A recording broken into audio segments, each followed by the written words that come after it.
Bienvenida o bienvenido a esta nueva exploración. Hoy ponemos el foco en un término que seguro resuena: exuberancia irracional. Esas fases en los mercados financieros donde todo parece subir sin freno, hasta que, deja de hacerlo. ¿Qué hay detrás? Vamos a analizarlo a fondo, basándonos en las ideas clave de Robert Shiller, especialmente de su famoso libro que lleva ese mismo título, Exuberancia irracional. Intentaremos entender la psicología, los factores estructurales que pueden hacer que los precios se despeguen de su valor real. Y claro, nos preguntaremos si vemos ecos de esto hoy, en 2025. Es un tema fundamental, sí, porque no hablamos solo de gráficos y números, sino de cómo pensamos colectivamente, cómo nos contagiamos las emociones y cómo las grandes narrativas culturales, influyen en dónde ponemos nuestro dinero. Es una perspectiva crucial para entender los mercados más allá de lo superficial. Totalmente. Empecemos por lo básico, entonces. ¿Qué es exactamente la exuberancia irracional? La idea central, si la simplificamos un poco. Pues es que los precios de los activos, como las acciones, a veces se disparan, pero no tanto por mejoras reales en su valor fundamental, sino más bien por un optimismo colectivo, casi. Contagioso. Contagioso, buena palabra.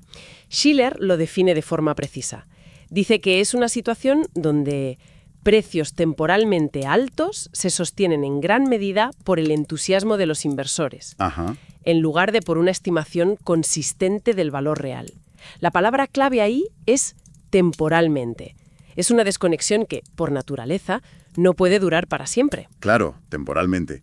Y la frase saltó a la fama mundial cuando Alan Greenspan, que era entonces el presidente de la Reserva Federal de Estados Unidos, Sí. la usó en un discurso en 1996.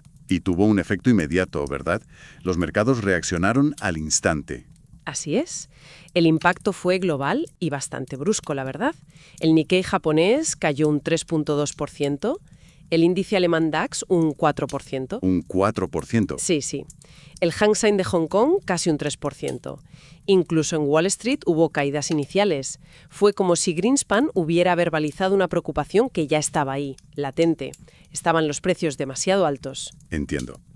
Y para medir objetivamente esa posible sobrevaloración, Shiller utiliza una herramienta muy conocida, el ratio precio-beneficios, el PER, pero con un ajuste interesante. Exacto. No es el PER simple, que mira los beneficios del último año, sino el Cap-Cape Ratio, o PER ajustado cíclicamente. Este usa la media de los beneficios reales de los últimos 10 años, para suavizar un poco los altibajos de los ciclos económicos. Ah, vale.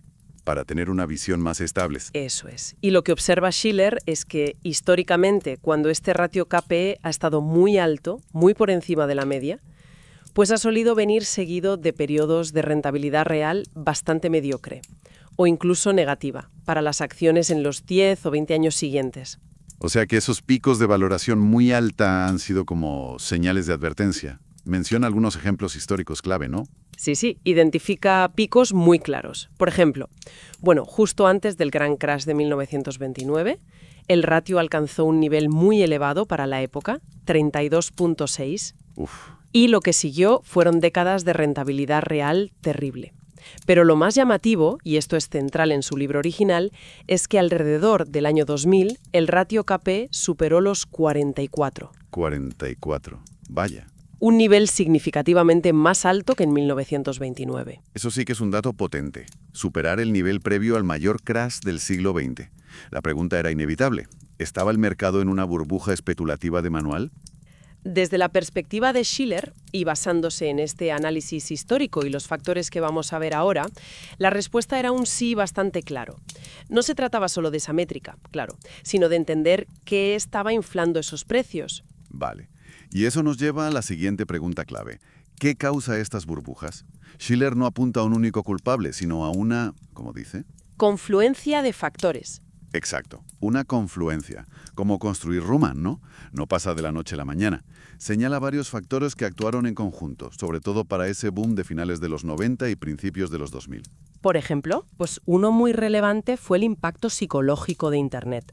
A diferencia de tecnologías anteriores, como la tele o el PC pre-Internet, Internet dio a mucha gente una sensación nueva de poder, de control, de acceso directo a la información, a la inversión. Como más democrático todo, ¿no? Sí, y una sensación de transformación personal y global muy fuerte.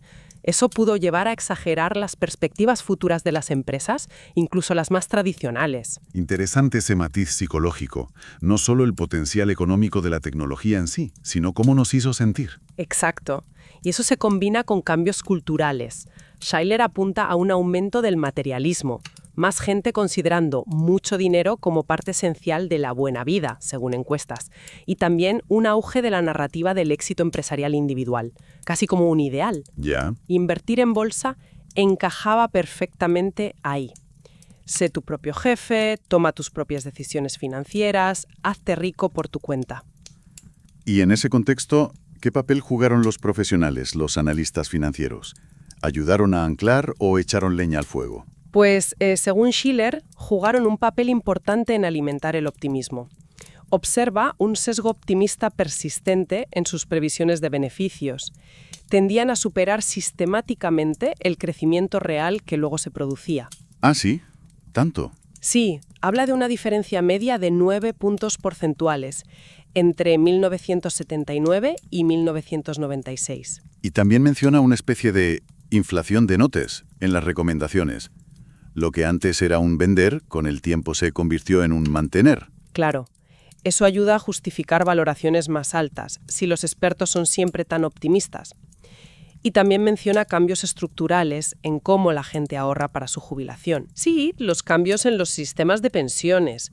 Por ejemplo, la expansión de los planes 401(k) en Estados Unidos, que son planes de contribución definida, donde el empleado tiene que elegir las inversiones. Vale. Esto hizo que millones de personas tuvieran que familiarizarse sí o sí con la inversión en acciones. Pero Shiller detecta también un sesgo curioso. ¿Cuál? La tendencia a dividir el dinero a partes iguales entre las opciones ofrecidas. El famoso sesgo 1N. Sin mirar mucho qué hay dentro de cada opción. Explica eso un poco más, que es llamativo. Pues mira, si a un empleado le ofrecen un fondo de acciones y uno de bonos, es muy probable que ponga 50% en cada uno. Es lo fácil, lo intuitivo. Vale, lógico. Pero si le ofrecen, por ejemplo, un fondo de acciones y un fondo mixto, que ya tiene, digamos, un 50% de acciones dentro, muchos siguen poniendo 50% en cada opción. Anda. El resultado es que acaban teniendo un 75% de su inversión en acciones sin haberlo decidido activamente. Es el diseño de las opciones el que influye muchísimo en la asignación final de activos. Vaya, no había pensado en cómo un diseño aparentemente neutral puede tener ese efecto. Qué curioso. Shiller también menciona otros factores como la baja inflación o incluso el juego.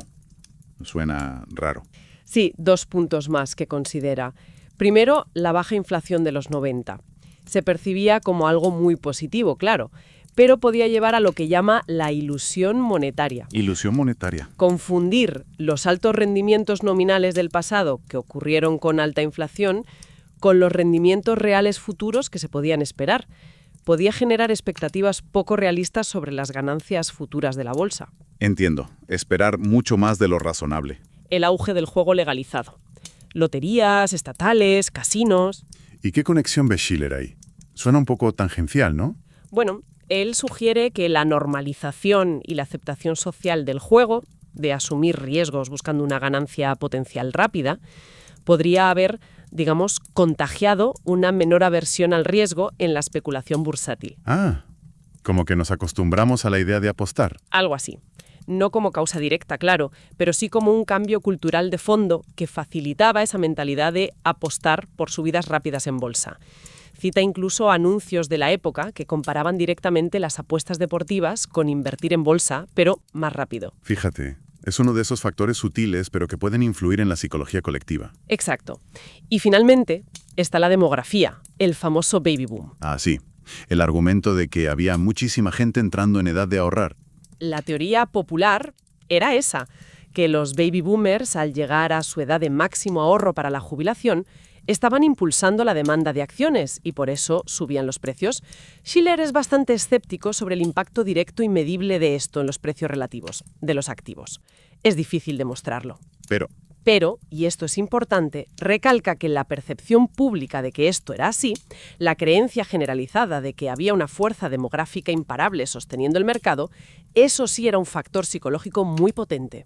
Claro, daba una justificación aparentemente sólida para el optimismo, una buena historia. Justo.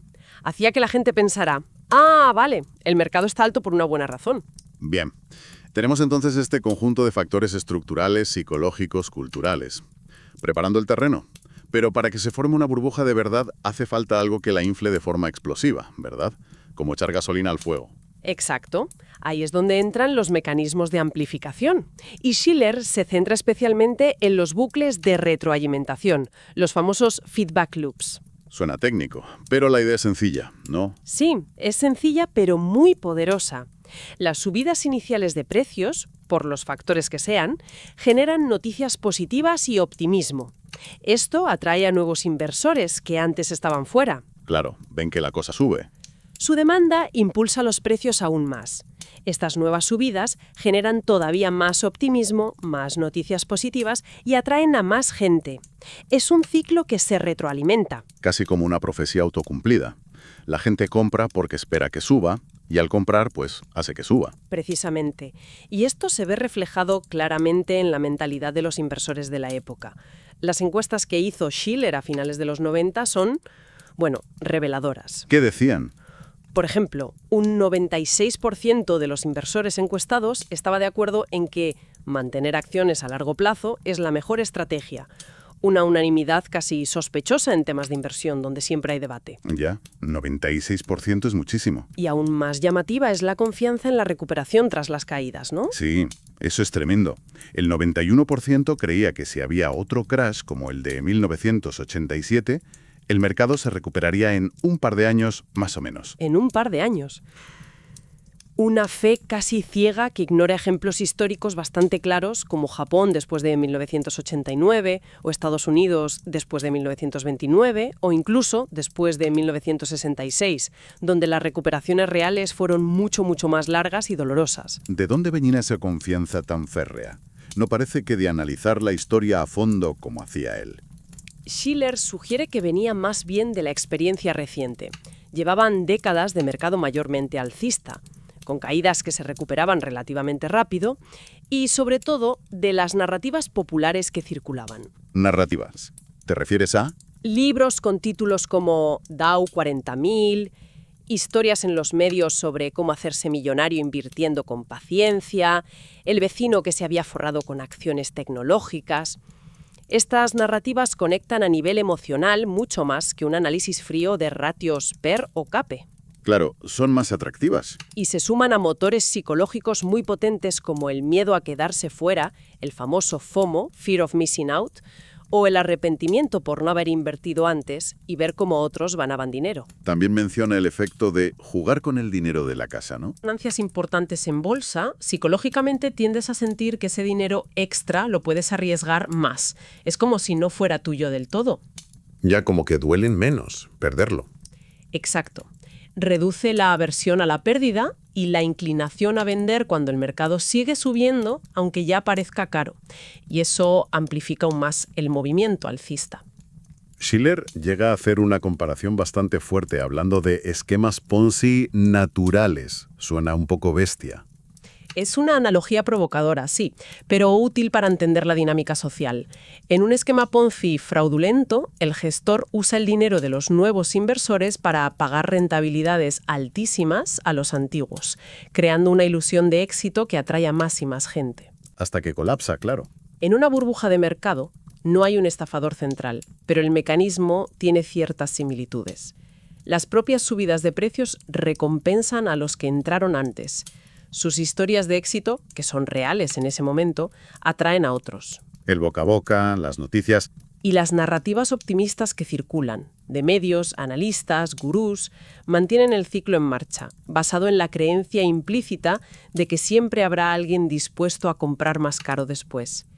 El caso extremo de Albania en los 90 donde esquemas Ponzi reales llegaron a mover el 30% del PIB y colapsaron la economía, muestra ese poder del contagio social, de ver a otros ganar dinero fácil. Entendido. Y en todo este proceso de contagio y narrativas, ¿qué papel juegan los medios de comunicación? Schiller no los ve como simples espectadores pasivos. Para nada. Argumentan que son parte integral del fenómeno. Los medios, a fin de cuentas, compiten por la atención del público. Necesitan historias que enganchen. Y el mercado de valores es una fuente inagotable de historias. Exacto. Tiene drama, fortunas que se hacen y se deshacen. Tiene estrellas, inversores famosos, analistas convertidos en celebridades. Tiene récords constantes. Es una narrativa diaria, como los deportes, que fideliza audiencia. Pero a menudo la cobertura puede ser un poco superficial, ¿no?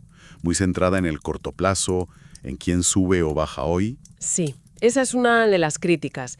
Se tiende a enfatizar estadísticas llamativas, pero a veces poco significativas, como los récords del índice en puntos, que son más fáciles de batir en mercados altos, en lugar de en porcentaje. Se da mucha voz a gurús financieros sin demasiado análisis crítico de sus predicciones pasadas. Ya. Y se buscan constantemente noticias para explicar cada movimiento del mercado, por pequeño que sea, aunque a veces la conexión sea tenue. Aquí Schiller introduce una idea muy interesante. Cuestiona que siempre haya una noticia concreta y fundamental detrás de los grandes movimientos del mercado. Sí, es un punto clave. Cita estudios que muestran que en muchos días de grandes caídas o subidas es difícil identificar una noticia económica o política realmente nueva y relevante que justifique la magnitud del movimiento. A veces la explicación parece buscarse después de que el mercado ya se haya movido, como para darle sentido. Pone un ejemplo concreto con el mini crash de 1989, ¿verdad? Correcto. Ese día la caída se atribuyó mayoritariamente al fracaso de una operación corporativa importante, la compra de la aerolínea UAL. Pero la encuesta que hizo Schiller reveló que la mayoría de los profesionales del mercado se enteró de esa noticia después de que el mercado ya estuviera cayendo fuertemente. O sea, que no pudo ser la causa inicial para muchos. Exacto. La noticia sirvió como relato conveniente a posteriori, pero no fue necesariamente la chispa que encendió la mecha para la mayoría. Entonces, si no son siempre las noticias fundamentales, ¿qué mueve al mercado en esos días clave de grandes vaivenes? Schiller propone el concepto de cascadas de atención. La idea es que una noticia, aunque no sea totalmente nueva o fundamentalmente decisiva en sí misma, pueda actuar como un precipitador. ¿Un precipitador? Sí, algo que hace que de repente mucha gente preste atención simultáneamente a un riesgo o a un factor que antes estaba ahí, pero que estaban ignorando o minimizando, aunque ya existiera.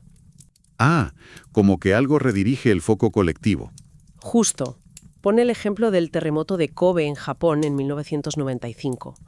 La reacción fuerte del mercado bursátil japonés no fue inmediata, sino que vino unos días después, cuando la atención mediática y del público se desvió hacia el riesgo sísmico de Tokio, que era un riesgo conocido de siempre, pero no estaba activo en la mente colectiva hasta que el terremoto de Kobe lo puso sobre la mesa.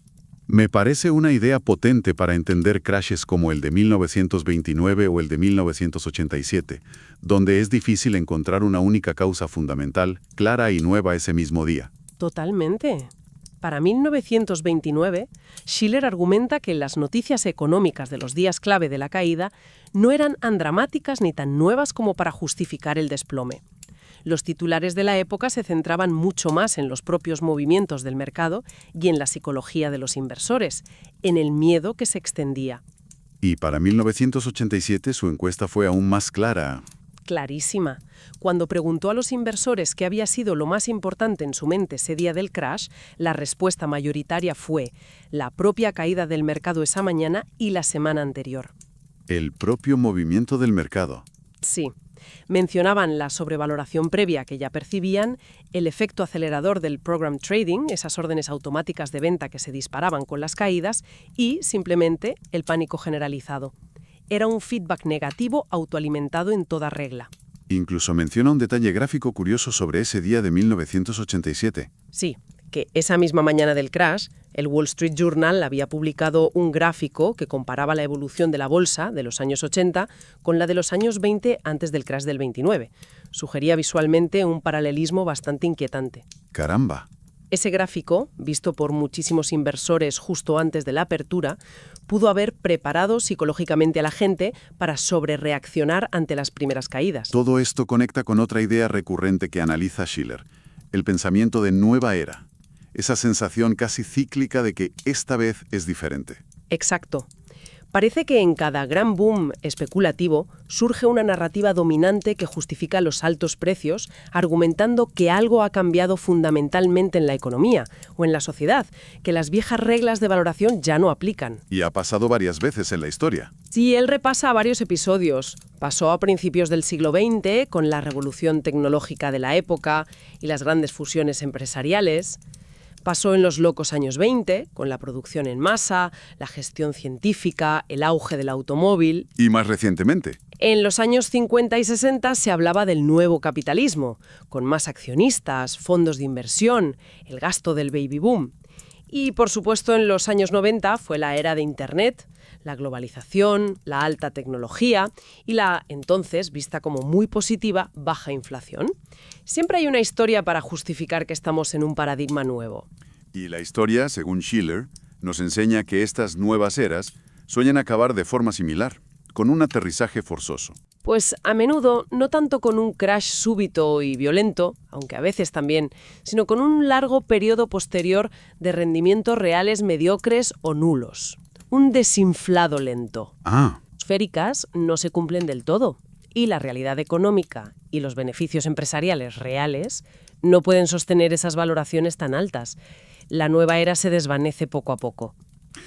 A veces se oye el argumento de que, quizás el mercado está más alto ahora porque hemos aprendido del pasado. Somos inversores más sofisticados. Shiller parece bastante escéptico con esa idea, ¿no? Sí, la desmonta un poco, o al menos la matiza mucho. Por ejemplo, la noción de que las acciones siempre ganan a los bonos a largo plazo. Dice que eso no es un descubrimiento reciente, ya circulaba y se popularizó en los años 20.